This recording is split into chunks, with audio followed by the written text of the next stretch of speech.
प्यारे बच्चों, good morning. प्यारे बच्चों, क्लास 12 में बायोलॉजी में हम जो लेसन पढ़ रहे हैं वो पढ़ रहे हैं मानव कल्याण में सूक्ष्म जीव। और इस लेसन के जो हमने इम्पोर्टेंट्स पॉइंट्स थे वो कवर कर दिए, और जो एक एक नंबर में आपकी परीक्षा में बहुविकल्पिक क्वेश्चन आते हैं वो भी कवर कर दिए। और अब हम जो एक एक नंबर में ही अति लघु क्वेश्चन आते हैं वो काफ़ी सारे क्वेश्चन उनमें कवर कर दिए। एक दो क्वेश्चन उनमें और देखते हैं। बायोगैस के घटक गैसों के नाम लिखिए तथा इससे मनुष्य को होने वाले दो लाभ बताइए। यानी कौन कौन सी गैसें बायोगैस में सम्मिलित होती हैं। बायोगैस एक प्रकार से गैसों जिसमें मुख्यतः मीथेन शामिल है का मिश्रण है। यानी कुछ गैसों का मिश्रण है जिनमें मीथेन मुख्य रूप से होती है, जो गोबर से प्राप्त होती है, जो सूक्ष्मजीवी सक्रियता द्वारा उत्पन्न होती है। जो गोबर में सूक्ष्मजीव उत्पन्न होते हैं उनके द्वारा बायोगैस ये उत्पन्न होती है। कुछ बैक्टीरिया जो सेलुलोजीय पदार्थों पर अवायवीय रूप से उगते हैं वह कार्बन डाइऑक्साइड तथा H2 के साथ साथ बड़ी मात्रा में मैथेन भी उत्पन्न करते हैं, यानी CO2 H2 methane. Next question, उन सूक्ष्म जीवों के नाम बताओ जिनसे साइटोक्लोस्फोरिन ए यानी प्रतिरक्षा निषेधात्मक औषधि तथा स्टेनिन यानी रक्त कोलेस्ट्रॉल लघुकरण कारक को प्राप्त किया जाता है। यानी एक से ऐसे सूक्ष्म जीव बताने हैं जिनसे जो प्रतिरक्षा यानी एंटीजन औषधि प्राप्त की जाती है और कोलेस्ट्रॉल की मात्रा कम करने वाले होते हैं। तो ये वह साइक्लोस्पोरिन ए का उत्पादन ट्राइकोडर्मा पोलोस्पोरम नामक कवक से किया जाता है।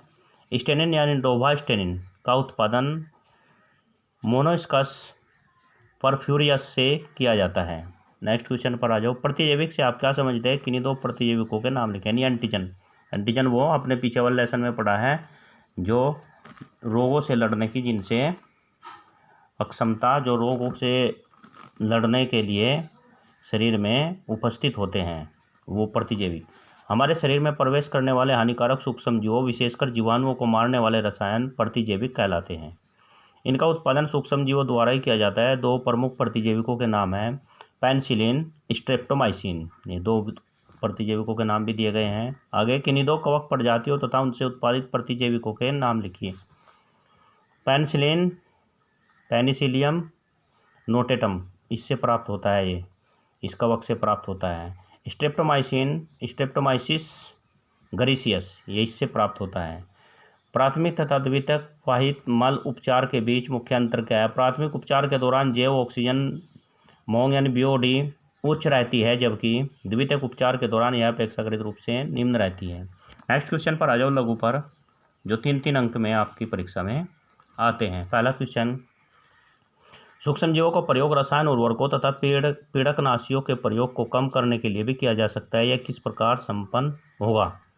यानी जो कीटनाशक के रूप में भी इनका प्रयोग किया जा सकता है और रासायनिक खादों के रूप में भी इनका प्रयोग किया जा सकता है। अथवा जैव प्रौद्योगिकी के कृषि संबंधी दो उपयोग लिखिए, अथवा जैविक खाद पर टिप्पणी लिखिए, अथवा जैव उर्वरक के रूप में सूक्ष्मजीवी पर एक विवरण दीजिए, अथवा ग्रीन जैव प्रौद्योगिकी क्या है, अथवा कृषि में जैव उर्वरकों का महत्व लिखिए, अथवा BT फसलों का संक्षेप में विवरण दीजिए। पीछे भी आपने ये पढ़ चुके हैं बड़े अच्छे से इनका विवरण। अथवा राइजोबियम नामक सूक्ष्मजीव का कृषि में क्या महत्व है, अथवा कृषि में जैव प्रौद्योगिकी के उपयोग का वर्णन कीजिए, अथवा भूमि की उर्वरा शक्ति बढ़ाने में नील हरित शैवाल यानी साइनोबैक्टीरिया की भूमिका का संक्षिप्त वर्णन कीजिए।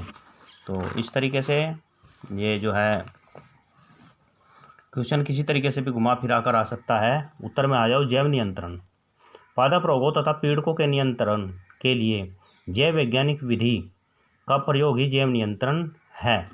यानी बायो कंट्रोल, जैव नियंत्रण यानी जो इस प्रकार के कीट होते हैं जो पादपों को या फसलों को या पौधों को नुकसान पहुंचाते हैं, उनके नियंत्रण के लिए प्रयोग की जाने वाली विधि।